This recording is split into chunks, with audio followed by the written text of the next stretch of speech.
Bondoukou, localité située à 402 km d'Abidjan dans le nord-est de la Côte d'Ivoire. Dans cette région, la scolarisation de la jeune fille a toujours été reléguée au second plan. Pendant de longues années, la localité a enregistré les plus faibles taux de scolarisation des filles en Côte d'Ivoire. Nous, à notre âge, qui avons 50 ans aujourd'hui, les filles de notre âge qui sont parties à l'école, dans ce village même, on peut les compter. Et nos parents, ils ne donnaient pas une place à la femme dans la société. Et ils prenaient les femmes qui étaient réservées pour le ménage. Auparavant, les parents menaient leurs jeunes filles à Abidjan pour faire des travaux domestiques, comme des servantes. Avant, les gens disaient que quand tu envoies une fille à l'école, effectivement, par fini, elle prend la grossesse. Et puis si elle prend sa grossesse finie, c'est que l'école, là, ça ne va plus. Donc tu as dépensé inutile.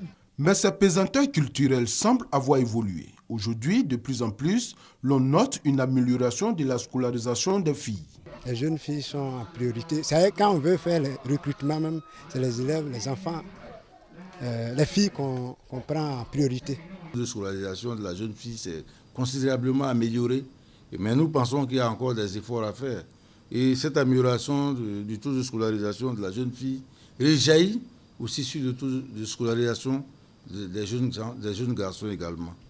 Ces bons points sont le résultat d'une longue campagne de sensibilisation et aussi de la promotion des modèles de femmes ayant réussi grâce aux études.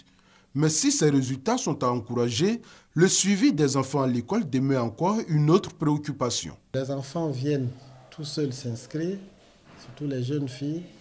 C'est elles-mêmes qui se trouvent une maison. Rares sont les filles qui sont chez des tuteurs. Cette jeune fille est en classe de 4e et elle vit dans ce petit studio avec son frère et ses 3 sœurs. C'est le père qui s'occupe de nous. Lui, il a main. Qui gagne un peu d'argent, il envoie, puis on prend pour payer la nourriture, on prend aussi pour payer la maison. Et puis on prend aussi pour s'occuper de nous. Des filles livrées à elles-mêmes, obligées très souvent de céder aux avances des hommes pour pouvoir se prendre en charge. Le résultat, on le connaît, ce sont les nombreuses grossesses précoces constatées dans les différents établissements de la région. Actuellement, nous avons une vingtaine de grossesses. On a une vingtaine de grossesses sur 1000 élèves. C'est quand même beaucoup. En 20 ans de carrière au lycée scientifique, je n'ai pas vu un seul cas de grossesse parmi nos élèves. Mais ici, je suis arrivé et je vois qu'il y a des cas de grossesse. Au premier trimestre, nous avons enregistré 6 cas de grossesse.